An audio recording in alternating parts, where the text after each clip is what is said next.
Hi, welcome back to the Miscalculations of Lightning Girl video series. I'm the author Stacy McAnulty. This video is intended for readers who have finished chapters 10, 11, and 12. So where'd we leave off? In these chapters, we have Lucy and Levi being accused of cheating, which they kind of did. Lucy cheated and put down a wrong answer on purpose, and Levi also copied some answers off Lucy because he's not super comfortable with math. Mr. Stoker gives them an opportunity to come clean. Now, when I originally wrote this chapter, I dove into this idea of what is called the prisoner's dilemma.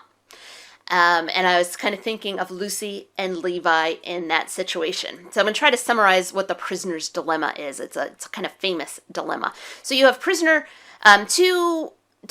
bank robbers that the police have arrested. You have bank robber A and bank robber B. They're brought into the police station. Bank robber A is put into an interrogation room, and bank robber B is in an interrogation room. So they can't talk to each other. And the police ask them, okay, what happened? And here's the deal.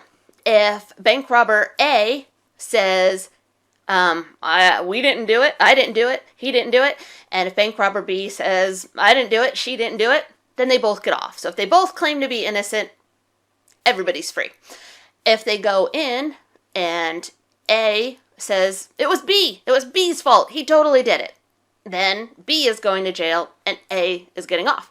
If B goes in and says, kind of does the same thing and says, A, she robbed the bank, I didn't do it, B's going home, A is going to jail.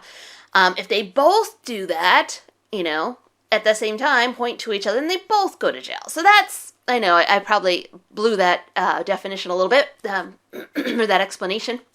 But that is the prisoner's dilemma. So that's what I was trying to do to Lucy and Levi in this situation. Would they rat each other out? Would they be a team? Would they come together? Would they leave it up to each other? So, and of course in the book, they do not rat each other out.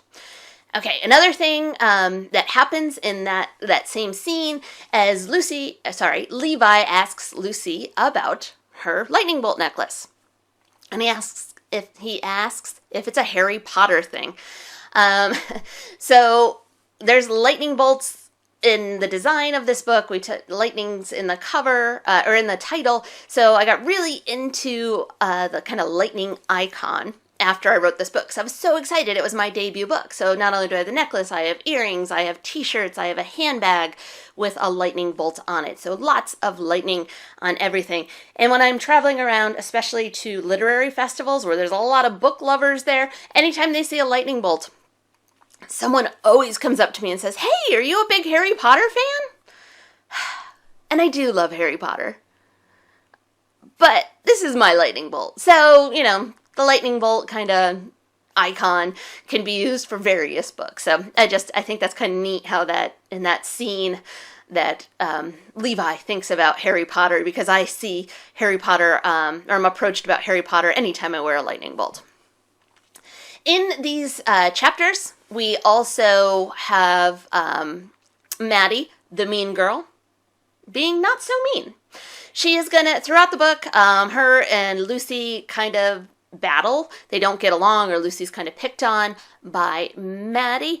But when I first wrote this book, I just had Maddie being the mean girl all the time. She's not nice almost ever.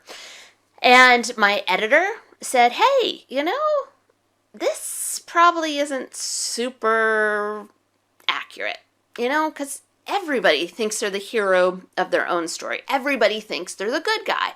So even if Lucy feels bullied or picked on by Maddie, Maddie's going to think she's a good guy. So let's see Maddie doing something good. Let's just get a little glimpse of Maddie being the good guy.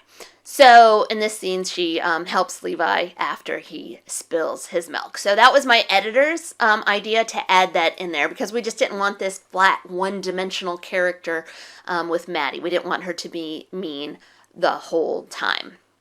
And then finally, last thing I'm going to talk about with these chapters is we're going to introduce the Cougars Care Project, which is going to be super important for the rest of the story.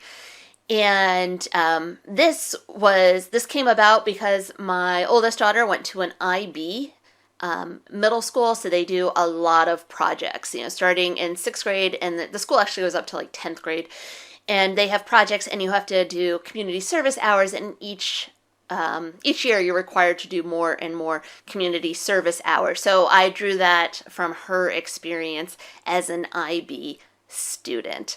So that's chapters, a little bit about insight into chapters 10, 11, and 12. Now you're off to read 13, 14, and 15, and we'll get back together after that. Thanks, guys.